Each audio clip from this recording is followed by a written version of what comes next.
The Proactive Parenting Academy invites you to a one-week-long parenting conference with 20 speakers from around the world: Nigeria, USA, UK, Sweden, Australia, Asia, amongst others.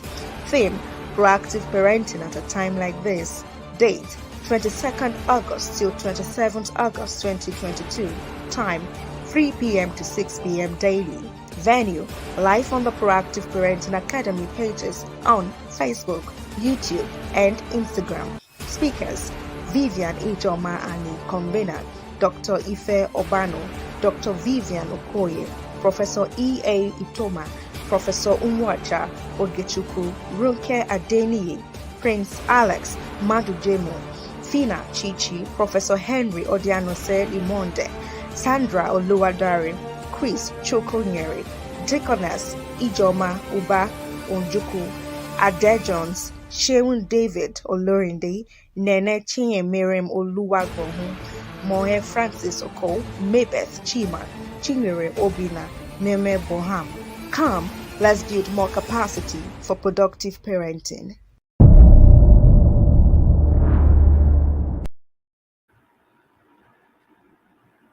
Yes. Dr. Obano Ifeko is a medical doctor and a general practitioner.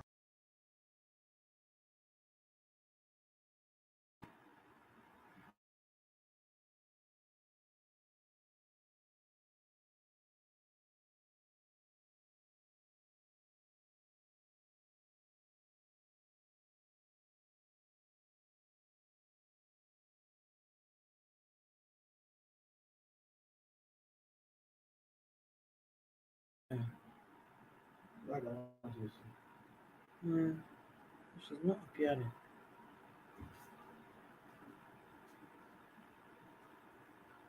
The browser failed to. You had a clip, no. Okay.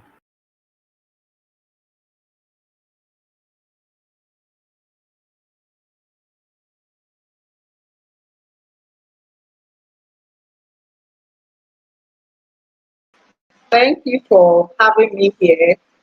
Sorry for the hiccups we experienced earlier on. Yes, as they mentioned earlier, my name is Dr. Ifwe Kobano. I'm a general practitioner. Now I'll be taking the topic understanding ADHD and how to help the kids with ADHD find strength. Well, I have some slides to show, but I don't know if I'll be able to do that. I'll try, but if not, I'll just go ahead. Okay, well, I'll go with this outline. We'll talk about introduction, then we'll talk about the types of ADHD, and then we'll talk about the causes of ADHD, then the symptoms of different types of ADHD, then how ADHD is diagnosed in children, then finally we're talking about how to help the child with ADHD find strength. Okay, for the introduction, we'll be saying ADHD, ADHD. What does ADHD actually mean? It's an acronym and it means attention deficit hyperactivity disorder. Yes, it's a developmental condition of inattention and distractibility with or without hyperactivity. That means when you have ADHD, when a child has ADHD, there are two key things that you can find. One is inattention. Second one is distractibility. The hyperactivity can be there or it can be absent. So ADHD is one of the common mental disorders in children. And the symptoms, as we said earlier on, are inattention, inability to focus. Then you can have hyperactivity when the child is always on the go, never still, just continuously in motion, always doing something, even when it's not called for. They have impulsivity.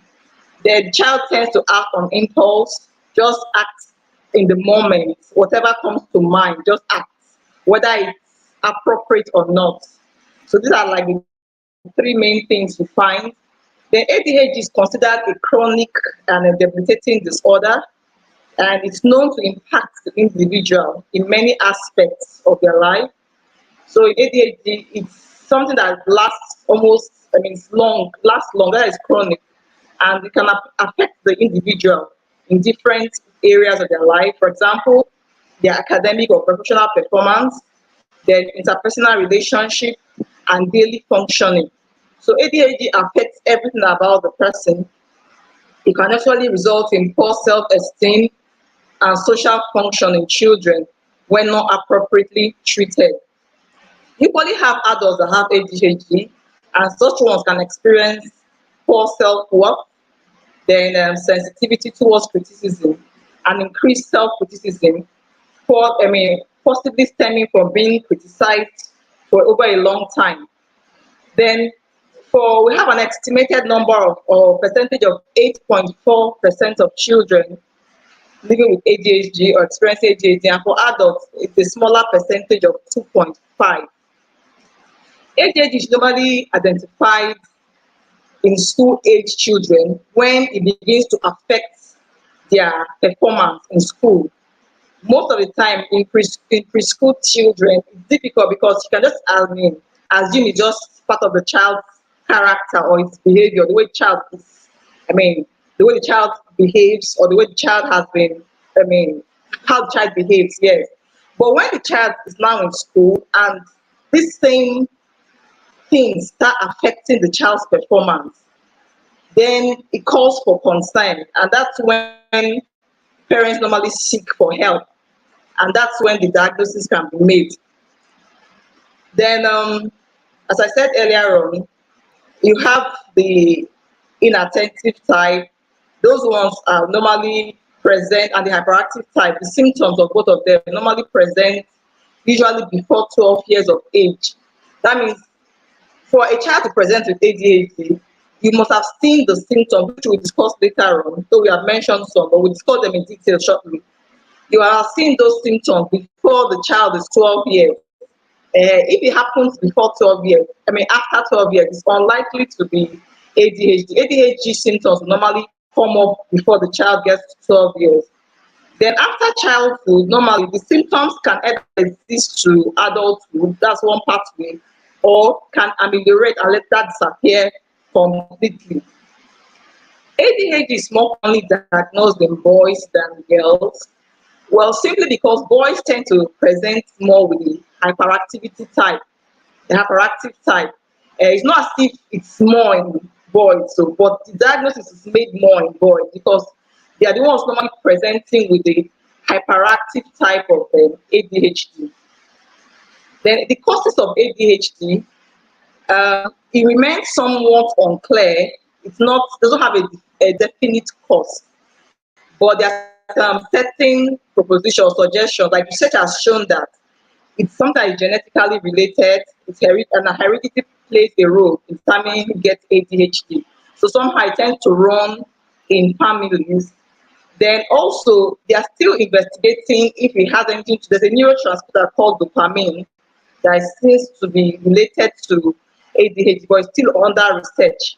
However, some non-genetic factors have equally been associated with ADHD. For example, you have low birth weight children, that children who are born below, who have a birth weight of below 2.5 kg, then also preterm babies, children who are born before 7 weeks of gestation, those ones they are preterm. So there's a link or there's a tendency they might develop it. And also when a pregnant woman is exposed to certain toxins like alcohol, smoking, that's smoking and mostly tobacco and lead. These things, when a pregnant woman is exposed to them during pregnancy, it can lead to ADHD. And also extreme stress during pregnancy can also lead to ADHD. ADHD is not caused by bad parenting.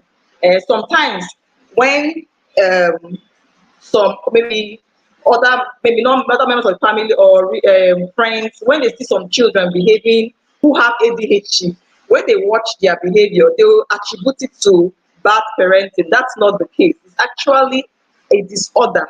It's not because the child's parents are not doing their own part. It's actually a disorder that needs to be treated. Also, it's not caused by taking too much sugar. Neither is it caused by playing too much video games. No, it's a brain-based biological disorder. As such, brain imaging studies have another research have shown that there's a physiological difference in the brains of individuals with ADHD.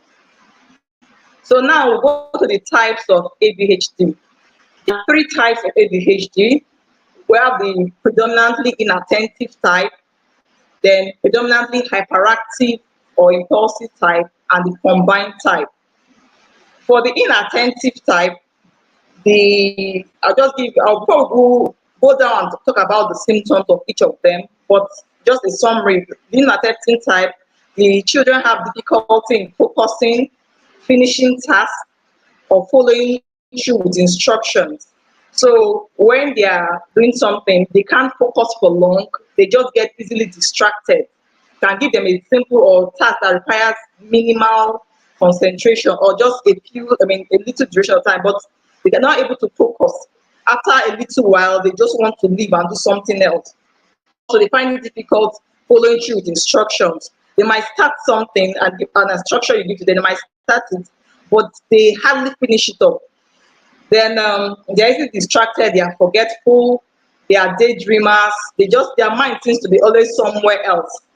And they tend to lose track of their homework and other things. The inattentive types, the experts believe that normally it goes undiagnosed because it doesn't really disrupt the learning environment in most children. So most of the time it doesn't go diagnosed. The one that gets diagnosed is the hyperactive type because that one actually affects them in school a lot. So that one gets easily diagnosed. But when you notice the symptoms of the inattentive type over time, the child needs to be evaluated also.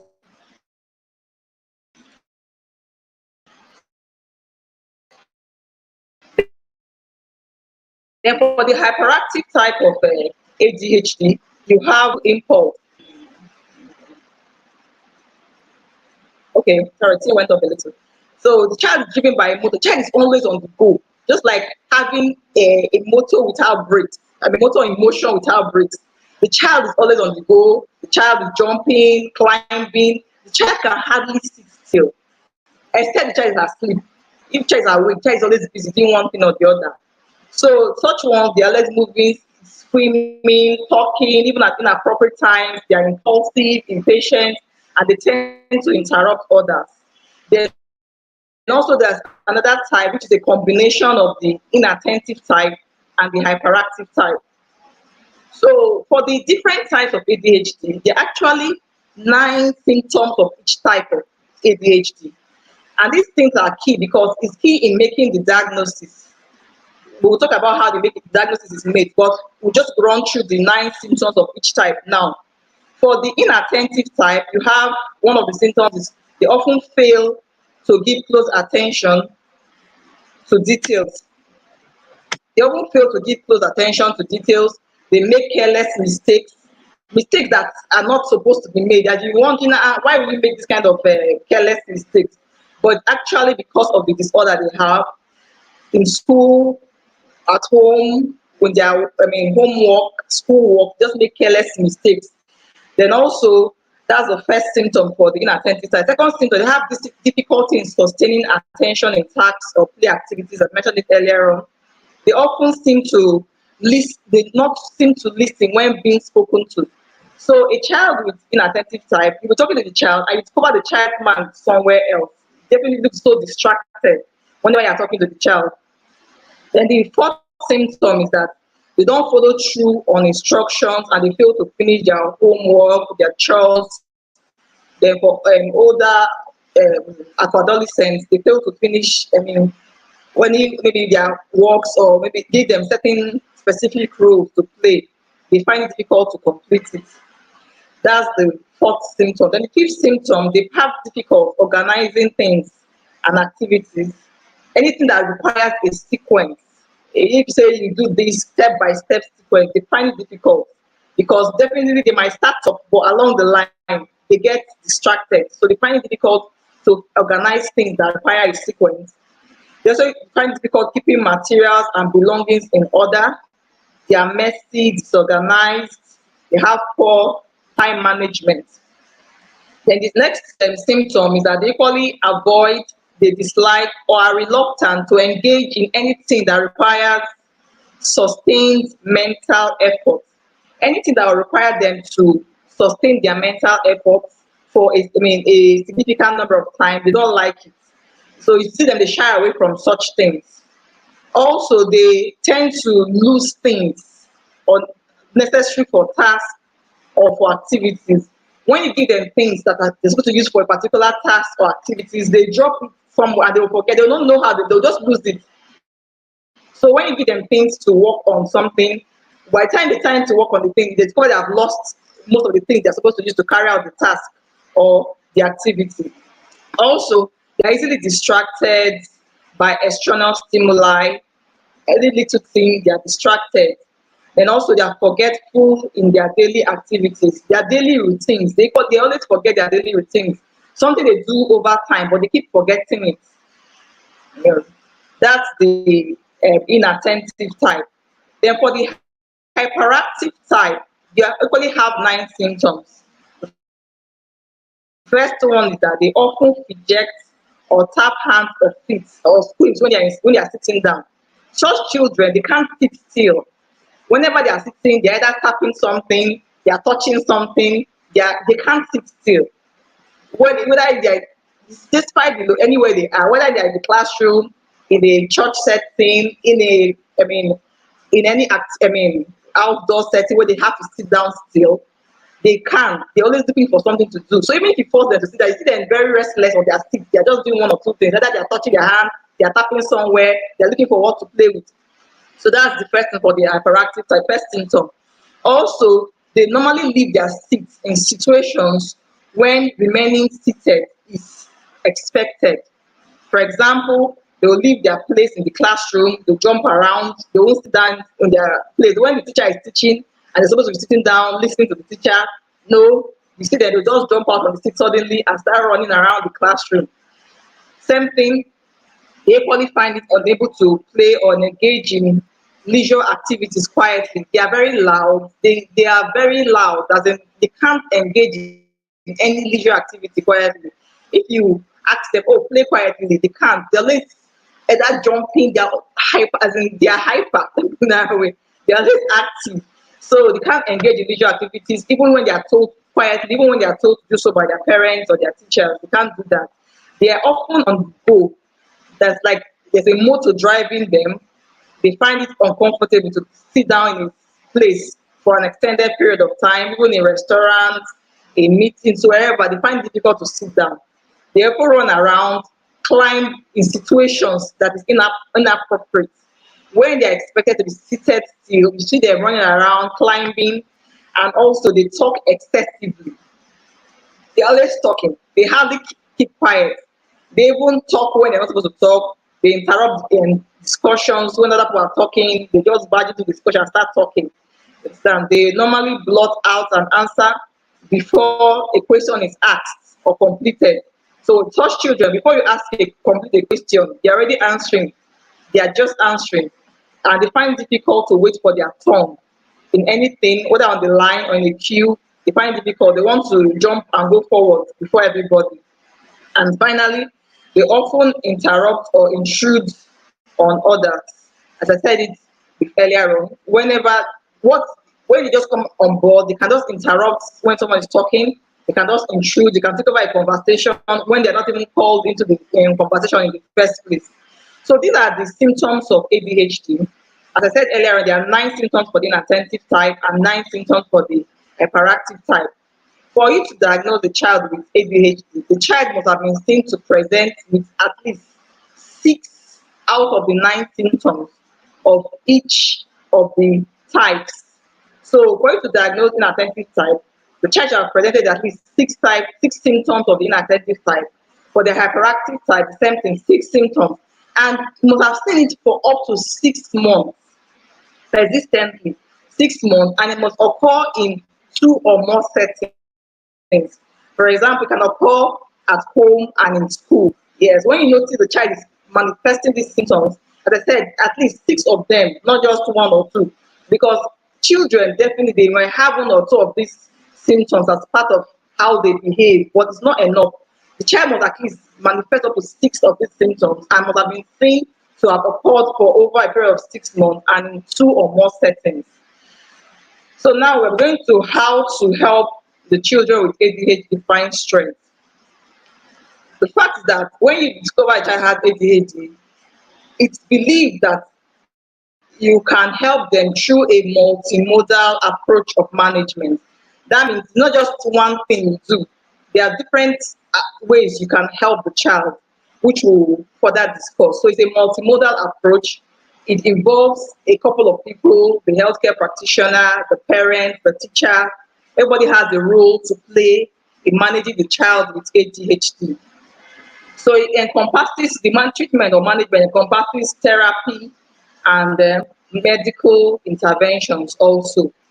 In 2019, the American Academy of Pediatricians, they released an update on the guidelines on how to manage children with ADHD. It's just a guideline that gives a clue of what steps or what things to do in managing children with ADHD.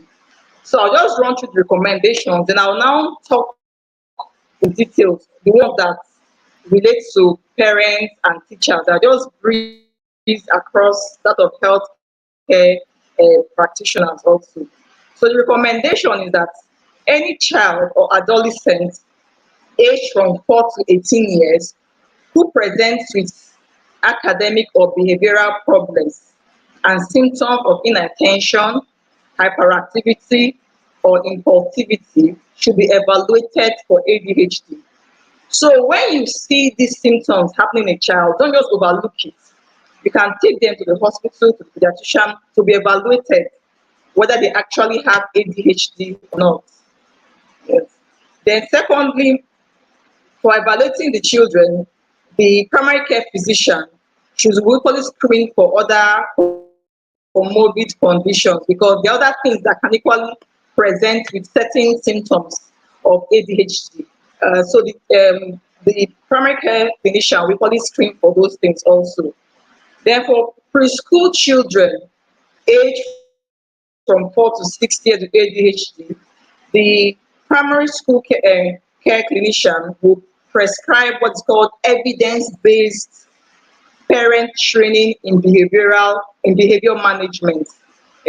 Evidence-based means the ones that have proved to be effective in managing a patient or children with ADHD.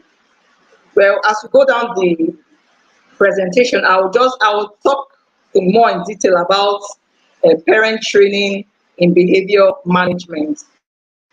Then also, they equally prescribe behavioral classroom interventions. These are for preschool children, that's from age 4 to 6 years. These are the things that are actually prescribed from 4 to 6 years. Children that whether both parents and the teachers have a very significant role to play at this stage. Then if the behavioral interventions don't work, there's a drug called methylphenidate that's normally considered. Um, then for elementary or middle school children from 6 to 12 years ADHD, the primary care clinician usually prescribe approved drugs along with parent training in behavior management and behavioral classroom interventions. Then for the adolescent, equally prescribe approved medications and also the evidence-based training interventions and behavioral interventions also. So if you see at every stage, one thing is key or one management is key, and that's what parent training in behavior management. It's very, very key. Parent training in behavior management, then behavioral classroom interventions. This line of management is constant at all age groups. So that is why we have to take some time explaining these things also. So for parent training in behavior management for ADHD, when parents become trained in behavior therapy, they learn skills and strategies to help their child with ADHD succeed at school and at home and in relationships. So parents are trained in behavior therapy to acquire skills and strategies that will help the child succeed both at home, in school, and in relationships. Learning and practicing behavioral therapy requires time and effort, but it has lasting benefits for the child and the family. They say, if possible, parents should look out for therapists who focus on training children, training parents. Actually, for the training, you require the services of a therapist who focuses in training parents on how to handle, how to manage children with ADHD. Some therapists have trainings or certifications in those training programs, while others are just good at doing it also. And the therapists may also provide strategies that have been proven to have worked in other children. So before you decide which therapist to engage, you must ask the following questions. Does the therapist teach parents skills and strategies that use positive reinforcement, structure, and consistent discipline to manage the child's behavior? So that's one thing. The therapist should be able to teach the parents skills and strategies that will use positive reinforcement, structure, and also consistent discipline to manage the child's behavior. Also, the therapist teach parents ways to interact and communicate with their child? Does the therapist assign activities for parents to practice with their child? Does the therapist meet regularly with the family to monitor progress and provide coaching and support? Does the therapist reevaluate treatment plans and remember? So these are the things you need to find out. If the therapist does the following things, then the therapist will be an ideal person to work with. So what, as a parent, what are you supposed to expect when you are being trained by therapists on behavioral management? One, you will have to attend some sessions, either 8 or more sessions with the therapist. The therapist might decide to work with a group of parents or with a family of one.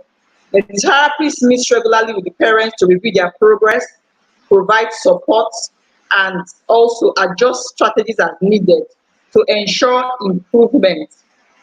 Therapist typically practices, the parent typically practice with their child between sections. So the therapist will teach you coping mechanisms, teach you practical strategies, what you should do to manage the child.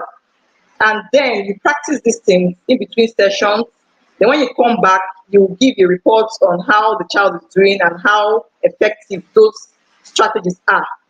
Then the therapist can decide to adjust them, can decide to reinforce them, or whatever is working. But one thing about ADHD is that it's actually individualized. The management is individualized. What works for one child may not work for another child. That's why you need a therapist to guide you through. As you are managing the child, you're always going back, to tell them. So by the end of the 8 sessions, you should be able to work out what works for your child and you continue with that. But when the therapists have taught you how to adjust the strategies with time. So that I think the parents should expect. One thing we call it of note is that parents typically practice, as I said, between sessions, and the parents have a great influence on their young child behavior. Only therapy that focuses on training parents are recommended for young children with ADHD because young children are not matured enough to change their own behavior without the help of their parents. So these are the things we should look out for. The therapist must teach you strategies that help with with help with the children's behavior. not strategies that are abstract. No, something that is practical that you can apply. And when you engage that, as I said, there's always a feedback and there are adjustments to be made, there are modifications along the line until you get the plan that actually works for the child. Then I would just want to run through some practical ways for parents to manage children with ADHD. There's some practical steps you can take that will help managing children with ADHD. Caring for children with ADHD can be challenging. The impulsive, fearless, and chaotic behaviors typical with ADHD can make everyday activity exhausting and stressful. Although it can be difficult at times, it is important to remember that the child with ADHD cannot help their behavior. So it's not as if they're just being naughty or being stubborn. No, it's actually a disorder. So we should have that in mind. Then people with ADHD can find it difficult to suppress impulses, which means they may not stop to consider a situation or the consequences before they act. If you are looking after a child with ADHD, these following steps can be helpful. The first step is to plan your day. Plan your day so that the child knows what to expect. You set up routines that can make a difference on how the child will cope with everyday life. For example, if the child has to get ready for school, you break it down into structural steps so they know what they need to do per time. You say when you wake up, do your money, you must make it step by step. It has to be a routine so that the child becomes accustomed to it. Especially for those that have inattentive side, they easily forget. When you make it a routine, when you wake up, you have to say your prayers. After that, you have to have your bath, brush your teeth, do everything. The way it's done, just follow a routine. And you keep reminding the child and you stick to that routine. When you do that, the child gets accustomed to it and so follows the routine strictly, religiously. And so you are able to cope with your day-to-day activities. The child is able to cope with his or her day-to-day activities. The second step or second practical way to manage a child with ADHD is to set clear boundaries. You make sure everybody knows what behavior is expected and reinforce positive behavior with immediate praise or rewards. Then you be clear using enforceable consequences such as taking away a privilege. Then if boundaries are overstepped and you follow them consistently. There's a practical a case scenario of a woman that had two children. The older one had ADHD, the younger one didn't have ADHD. So she noticed that the older one was always disrespectful to her, talking back at her, and also was beating the younger one, hitting on the younger one. So she had to set boundaries. First and foremost, she told the children the kind of behavior is expected of them.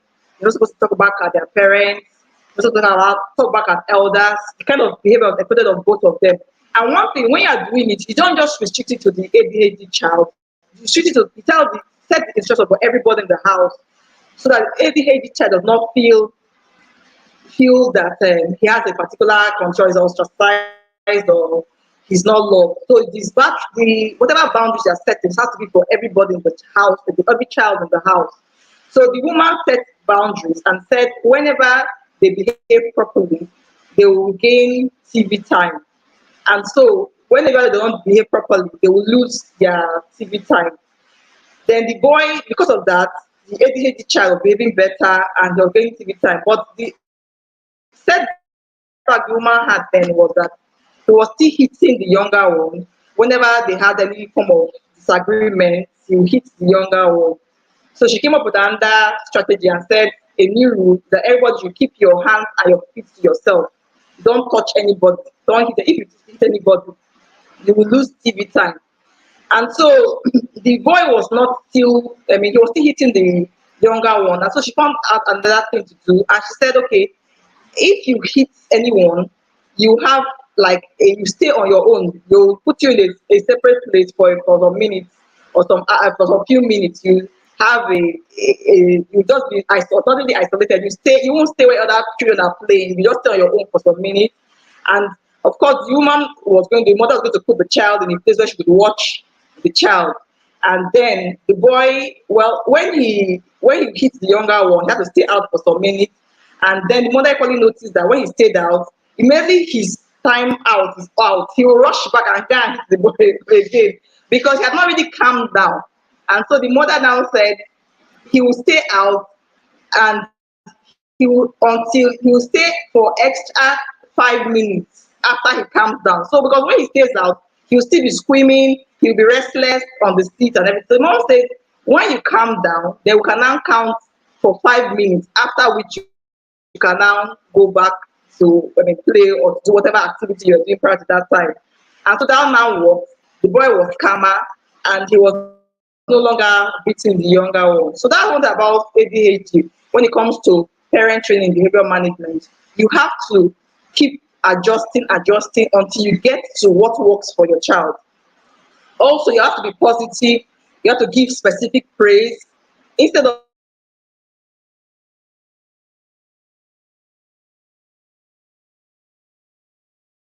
specific praise for whatever the child is. Mention what the activity that warranted the praise so that the child knows that, okay, this is a good thing I did, and the child will be encouraged to keep doing it.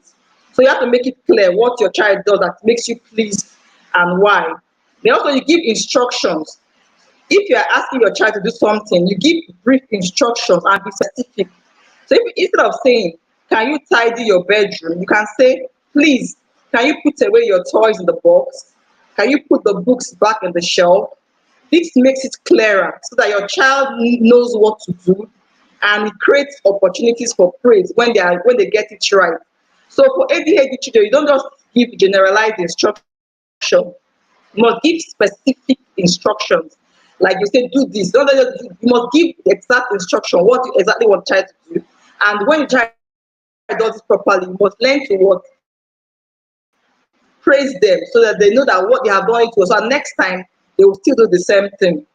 Then also you have incentive schemes. You can equally set up your own incentive scheme using points or a star chart. So good behavior can earn a privilege. For example, when you behave well on the shopping trip, you can earn the child's screen time, computer time or video game time, whatever it is. You can give them incentives when they behave well. As I said earlier, you can give them incentives like video game, computer time. You can involve your child in it and allow them choose what to be their reward also, so that they are motivated to behave properly. So you can ask them, okay, if you behave properly, what would you like me to do for you? Or what you want, what would you want? So they're involved in the reward system. So it makes them to be more, to be more willing to comply. Then also these charts can be changed, and also they can be changed from time to time, so it's no longer boring. Because if they keep getting the same kinds of rewards over time, it gets bored for them. So you can keep changing it so that they are excited to keep doing the right thing.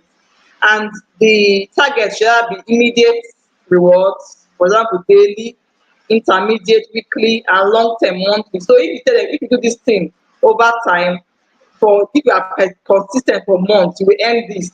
If you do this on daily basis, you will earn this. So you can actually spread it like that.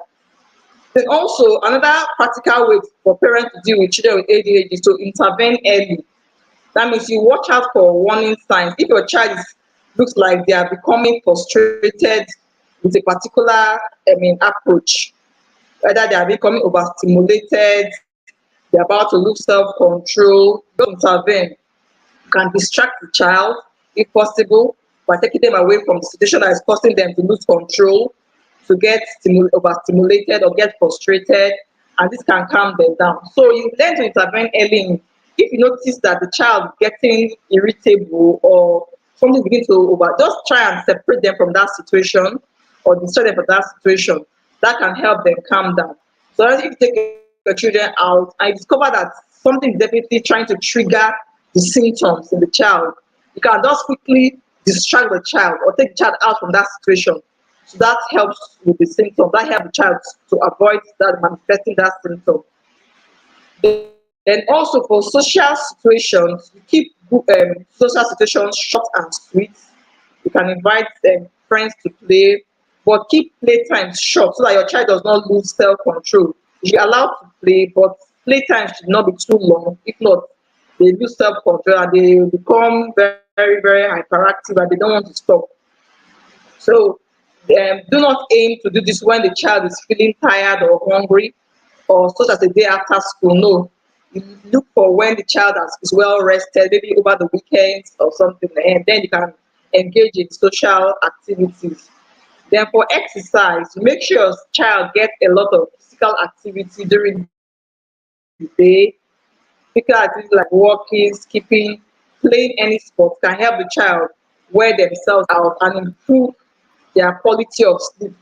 So you make sure they are not doing anything too strenuous or exciting before bedtime. Just make sure they are engaged in some kind of physical activity, but not close to their bedtime. Then for eating, you have to keep an eye on what the child eats. For the hyperactive type, if you discover that your child gets hyperactive after eating certain foods, which may contain additives or caffeine, you can discuss them with your clinician or generally try and avoid such things. So if you discover that whenever the child eats a particular thing, it becomes hyperactive, especially things that contain refined products, additives, and the rest. I swear how you take it, you become very hyperactive, you start behaving, manifesting the symptoms. So you can discuss with your clinician and most likely work out how to curtail on those things or how to avoid them completely. Then for bedtime, you have to stick to a routine. Make sure your child goes to bed at the same time each night and gets up at the same time every morning. They need that routine. It helps them because if they go to bed at any time, you find out that it will be difficult to get them to go to bed when you want them to go to bed. But if they have a routine, it becomes part of them. You just know at a certain time, if it's 7 o'clock, it's bedtime. So it becomes part of them. So it's easier to get them to go to bed at that time. But if the timing varies, it's neither here nor there. It might be difficult to get them to go to bed at such times. But when they have a routine, it's easier for them to stick to it. Equally, their waking up time should equally be specific also. Then you should avoid overstimulating activities an hour before bedtime, especially like computer games or watching TV. Then for night time, say sleep problems and ADHD can be a vicious cycle. ADHD can lead to sleep problems, which can in turn worsen ADHD symptoms. So any child that has ADHD will repeatedly get up after being put to bed or have an interrupted sleep pattern. Trying a sleep-friendly routine can help your child and make avoid bedtime from being a battleground. So as I said earlier on, the sticking to routines help. So if you try and stick to the routines, so these are the just some practical things we can do as parents.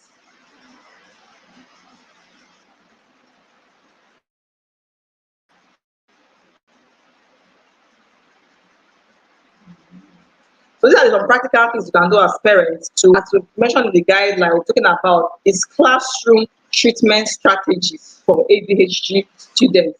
So I will just talk about the role parents can play in managing children with ADHD. So this time around, we're talking about classroom treatment strategies for children with ADHD. So there are some school-based management strategies that should be shown to be effective for ADHD students. You have two of them. You have the behavioral classroom management, and then you have the organizational training. For the behavioral classroom management, the approach encourages a students positive behaviors in the classroom. So it encourages the students when any of their positive behavior they manifest in classroom. This approach encourages them through a reward system or daily report card, and also discourages their negative behaviors. So for behavioral classroom management, they are reinforcing positive behaviors and was discouraging the negative ones.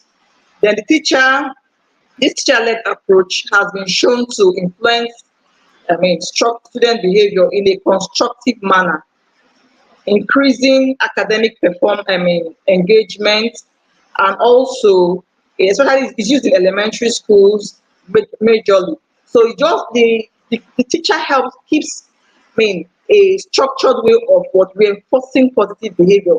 When they keep doing it over time, the child gets used to would know that whatever any good behavior he manifests, there's a reward, there's a praise attached to it. So it's encouraged to keep doing it. For negative behavior also, the teacher makes the child understand that this behavior is not accepted, it's wrong.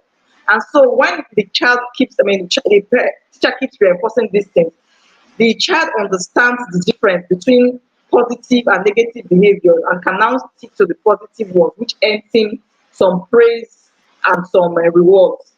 For the organizational training, it teaches children time management, planning skills, and ways to keep their materials organized in order to optimize student learning and reduce distractions. Manage their time, how to plan, plan their time also, and how to keep their materials organized. So everything the teacher just teaches the children how to keep their materials organized and how to avoid or reduce distractions. So this strategy has been tested in both children and adolescents and has been found to be effective. For these two kinds of management, it requires both teachers, counselors, school psychologists, or they're all involved in engaging these two kinds of classroom behavioral treatments. Then I'll equally just mention the same way I mentioned what parents can do to help. I equally mention some practical things teachers can do to help also. The first one is that for communication, parents and teachers can help through communication by giving frequent feedback and attention to positive behavior. I said that earlier. They also be sensitive to the influence of the ADHD child on emotions, such as self-esteem and difficulty in regulating feelings. So the teacher should be sensitive to the child's emotions, especially self-esteem. So he knows how to, avoid the child, prevent the child from developing poor self-esteem also. Then they locally provide extra warnings before transiting or changing routines. For the teachers, you must clearly and specifically outline whatever thing you want to change so that the child knows that, okay, we are changing from this routine to this routine. You don't just assume that you're changing. You must tell the child, oh, from henceforth, we're not going to be doing this thing, we're not doing it this way. It has to be spelled out in details and make sure the child understands it. So that, for example, if you say from henceforth, we're not going for break time, this is what is expected of you. So the child has to know the details. It helps them cope. It helps them to be more compliant when they are changing instruction or when they are transitions or changing routines. Then also you understand that the child with ADHD may become deeply absorbed in activities that interest them and may need extra assistance shifting attention. So as a teacher, you should understand that a child with ADHD might like a particular thing and maybe a particular subject. Maybe they are doing a drawing class now. Might get absorbed in the drawing and might find it difficult when the drawing is over to change. So you as a teacher should understand that and learn on how to, make the child understand that the drawing session has come to an end and it's time to change to something else. You don't need to get angry. You don't need to start rebuking the child. You have to understand that this is part of the child. This is one of the symptoms of his disorder. So you can help him. You can understand. So you can help him effectively. Then also for assignments and tasks, when teachers give ADHD children assignments and tasks, they should make sure the assignment is clear.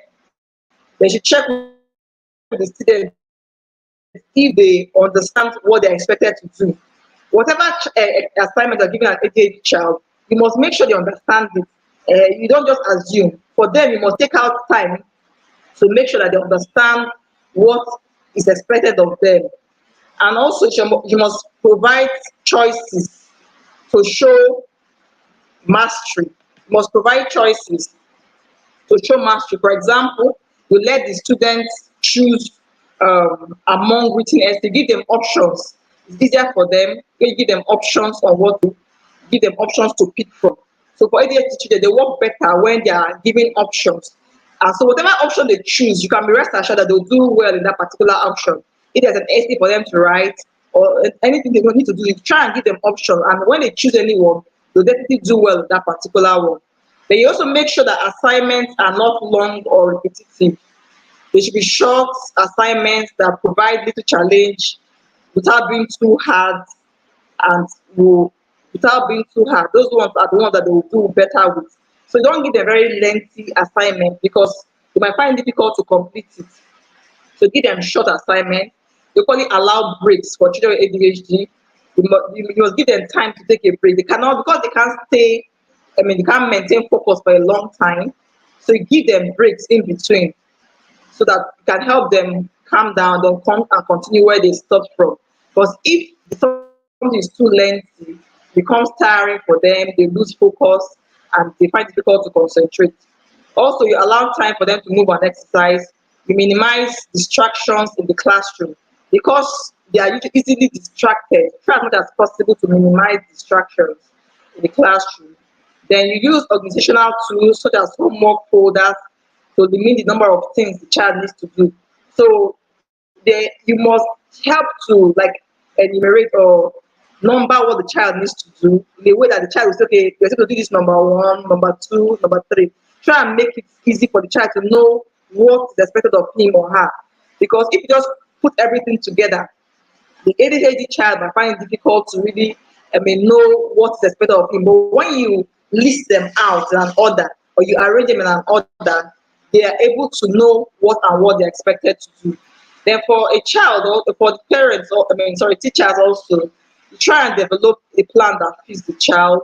You observe, you talk to the child about what helps them and on what helps them avoid distractions, what helps them focus. So you try and interact with them. And when you find out what helps them, you can equally interact with their parents also. You now enforce those things. Because as I said, every child's management is different. What might work for one child might not work for the other. So you try and find out what works for each child. If the child is good enough to tell you, fine. If not, then interact with their parents. You can also involve the school counselor or psychologist. Then there should be close collaboration between everybody, the school, the parents, the teachers, when it comes to managing ADHD children. Also, in addition, there's a place for special education and accommodation for children with ADHD.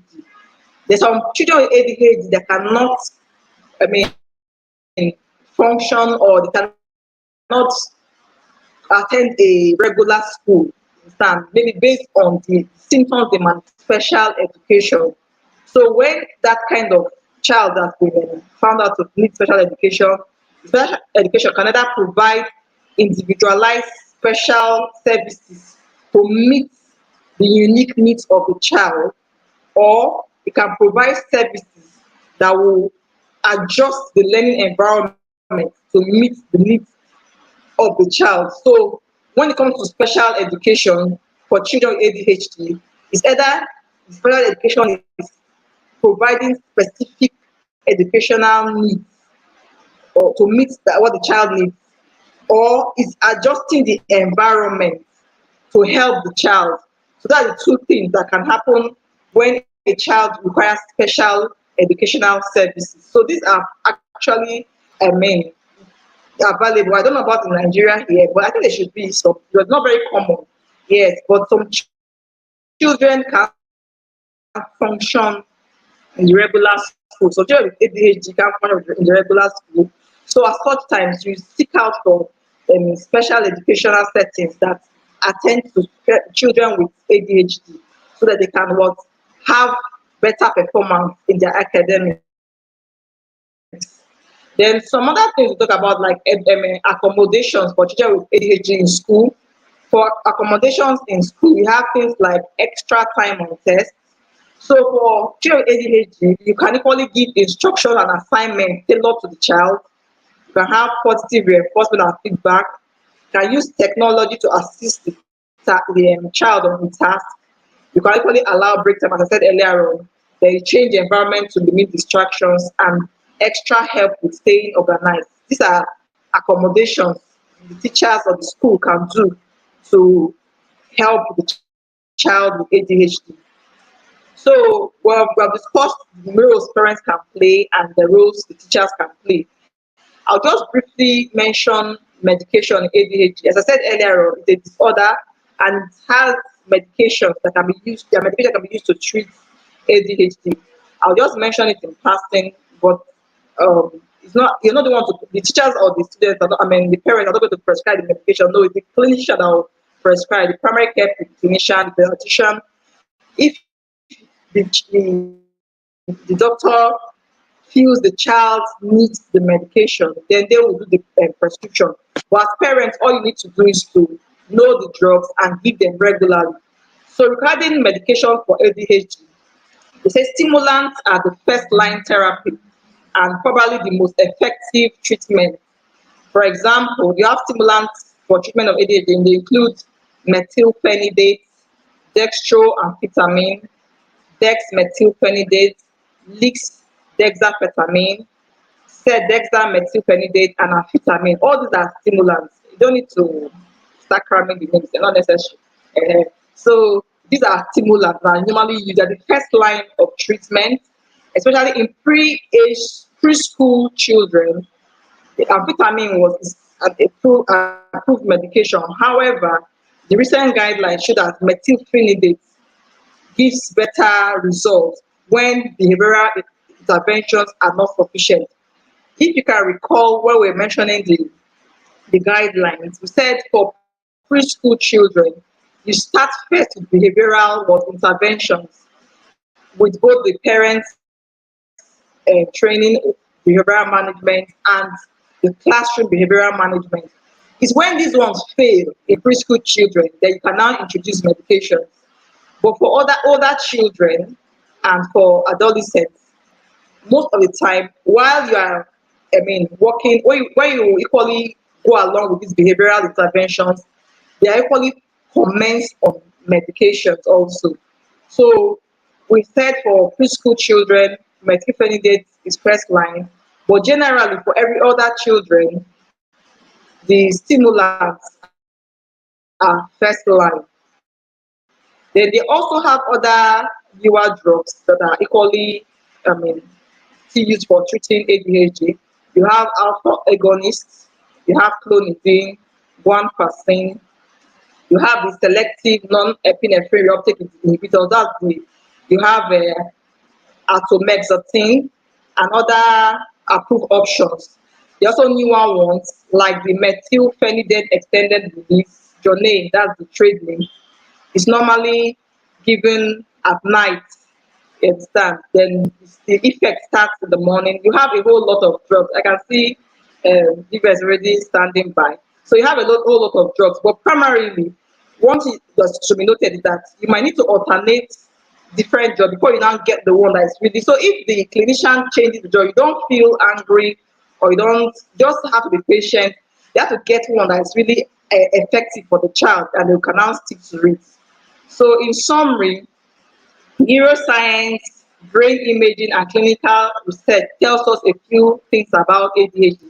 One, it's not a behavior, although a specific behavior disorder, it's not a mental illness, it's not a specific learning disability. Rather, it's a developmental impairment of the brain's self-management system. So it's a brain thing, it's a brain-based issue. And the best treatment strategies are mostly multimodal. That means one treatment does not suffice. You might need to use more than one treatment. So you have a combination of several things to do. You can use several things before you can achieve management for a specific child. For one person, it might include ADHD medication, nutrition, exercise, behavioral therapy. For another person, it might include behavioral therapy, practicing mindfulness, taking some supplements, exercise. So for each child, different things work. So you have, as a parent, as a teacher, you have to take time to find out what works for the child and you stick to it. So finding the right ADHD treatment and managing them takes research, planning, organization, and persistence. The parents, healthcare providers, and teachers all play key roles in helping the child with ADHD find strength.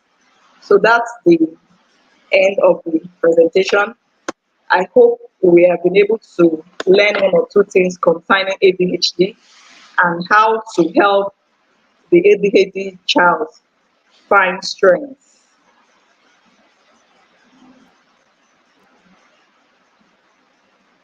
Wow, wow, wow, wow. Doctor, this is explosive. Like already the Thank comments you. in the session are already saying what I want to say. You know, you can see on the screen what people are saying. People didn't have this awareness, and a lot of parents are struggling because of the knowledge gap. This person Yeah. said she didn't know that not all restless children, just like I didn't know when I was also Wow. seeking your information, about my child. And that's many of the comments coming up are just about the awareness. So thank you so much, doctor. Thank you, thank you, thank you. That's all that we have in the session, in the You're comments. welcome. Comments are raving you. People are raving you the comment section. People are thanking you, saying God bless you, God bless you. So let me look down and see if I will see a question, because Thank you. Thank you someone all. someone Okay. said in the last session that I didn't answer her question. So let me look down and see if there are questions. Okay. Here. People are just raving you, blessing you, thanking you for the awareness and the knowledge you have impacted this evening. Thank you so much. Okay, I think I have a question here. Let's see. Okay. Thank you. Okay. Doctor, can you see your screen?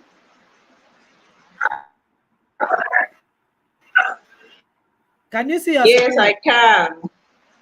Okay. Okay, the person is asking that, yes, do the things that, yes, I can see it. I can. Yes.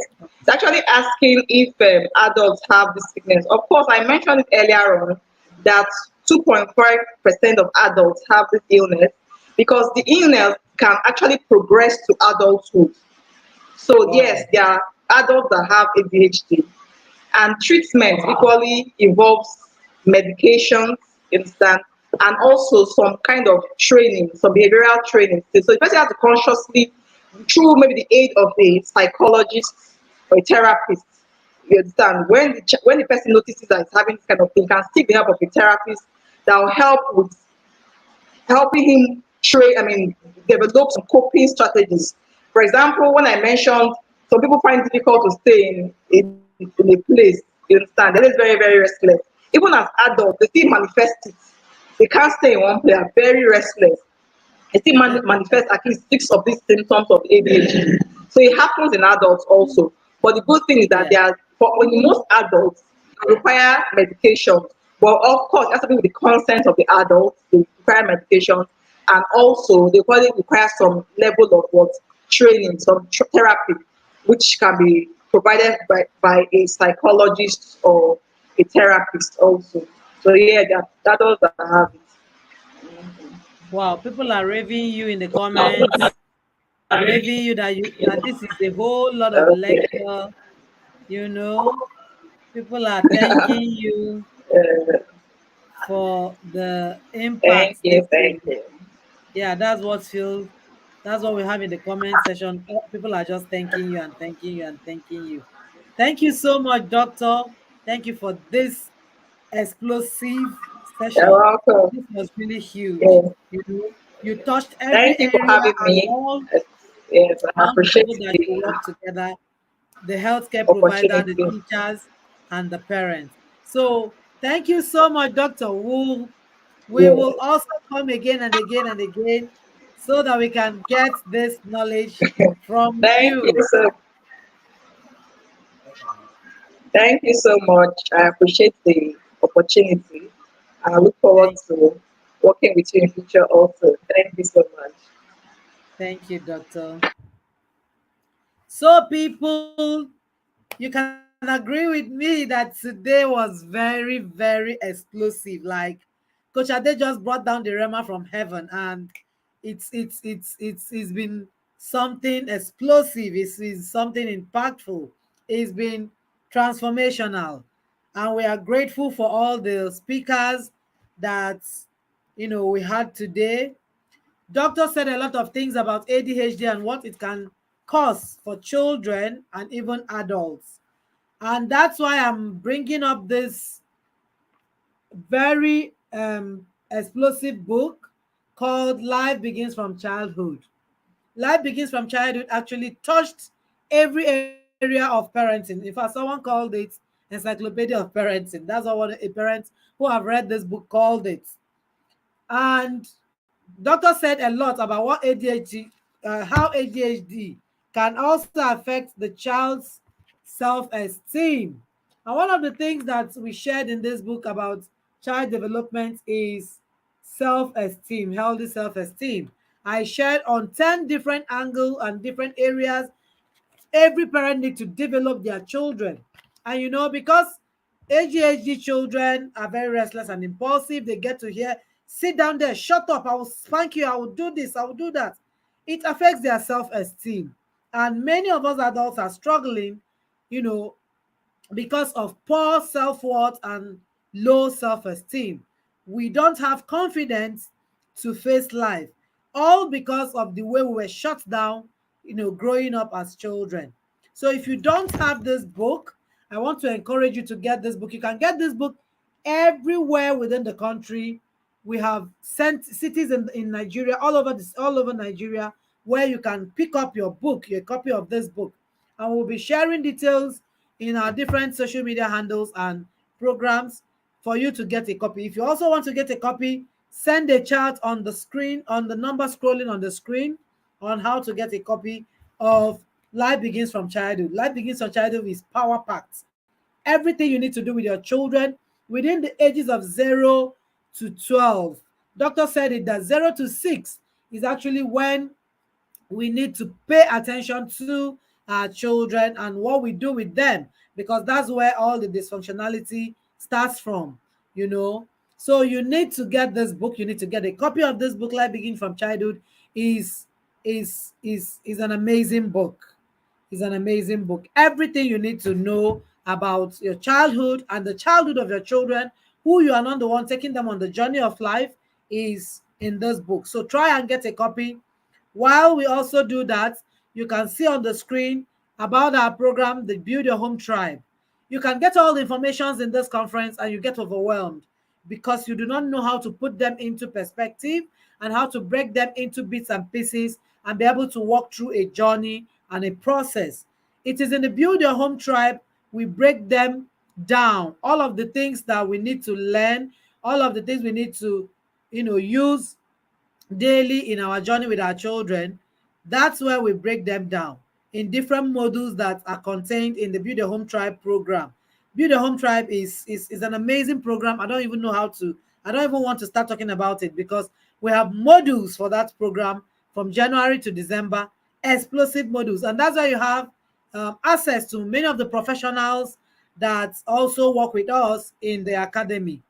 Like Coach Ade is part of the team that work in the Build Your Home Tribe, and you're going to be assessing, trauma, um, imprint therapy, and other educational, other transformational program that helps you, come out of your trauma imprints and the baggages that many of us are carrying and are now transferring to our children and many other professionals. So the Build Your Home program, you may want to be part of that program immediately. Send us a chat with the number on the screen so that you can get details on how to be part of that program. Registration is ongoing now for the next cohort starting January 4th, 2023. So you may have to send us a chat immediately to get details on how to be part of the Build Your Home Tribe. So guys, this is the end of the 4 sessions, and we'll be here again tomorrow 3 p.m. for the next session. We're going to be having 4 sessions tomorrow. You don't want to miss any of them. Try and share the link with everybody in your space. Subscribe to this channel. You're going to be getting all the resources you need in your journey with your children as an proactive parent. Subscribe to this channel so you don't have any interruption trying to watch any of the sessions. Share the link, share with your family, share with your friends, share with even your enemies. They need to be here.